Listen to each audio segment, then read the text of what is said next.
పగిలిపోయింది.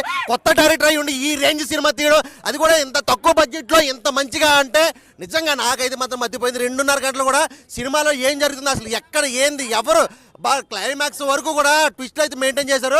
నిజంగా అదైతే మాత్రం హ్యాట్స్ ఆఫ్ అని చెప్పొచ్చు. సినిమా మాత్రం బ్లాక్ బస్టర్ హిట్. ఇంత తక్కువ బడ్జెట్లో ఇంత గొప్ప సినిమా తీయడం అనేది మాత్రం నిజంగా హ్యాట్స్ ఆఫ్.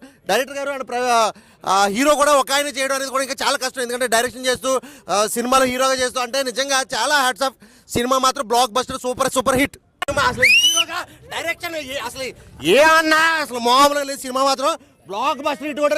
ఇంత తక్కువ బడ్జెట్. ప్రొడ్యూసర్ గారు ఎక్కడ ప్రొడ్యూసర్ గారు సార్, ప్రొడ్యూసర్ గారు మామూలుగా లేదు. తక్కువ బడ్జెట్ లో ఇంత హిట్ కొట్టే సినిమా తీశారంటే ఇది మామూలు విషయం కాదు. కాసు పంట ప్రొడ్యూసర్ గారికి సూపర్ అన్న. నిజంగా డైరెక్టర్ గారు ఈ సినిమా తర్వాత మీకుంటారు ఫ్యాన్స్. సినిమాలో ఏమన్నా చేసిండారు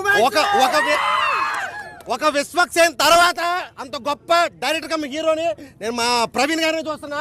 విశ్వక్సేన్ కి పోటీ ఇచ్చావు, నువ్వు నిజం చెప్తున్నా. ఆయన తర్వాత నువ్వే ఆ రేంజ్కి వెళ్ళిపోతావు. ఇండస్ట్రీకి కొత్త హీరో వచ్చాడు, గుర్తుపెట్టుకోండి. సూపర్ అన్న సూపర్. ప్రతి ఊర్లో ఉంటుంది బడి. సినిమాలో ఏమన్నా చూపించిండా చేత బడి. అబ్బా నిజంగా సూపర్. అంటే ఈయన సూటు బూట్ వేసుకుని ఇలా ఉంటారు కదా, సినిమాలో చూస్తే వచ్చబడింది భయ్య. నాకైతే ఏమన్నా ఏం మంత్రాలు ఏంది అవి, ఇక్కడ కానీ మాకు చేయకండి, చేతబడులు మాకు చేయకండి, మీకు దండం పెడతా. చెయ్యి బాబోయ్. సినిమాలో అయితే మాత్రం నాకైతే మాత్రం వచ్చబడింది. ఫస్ట్ అసలు టైటిల్ పడేటప్పుడు ఉంటుంది భయ్యా, అరాచకం మామూలు లేదు, కేకలు అసలు సూపర్.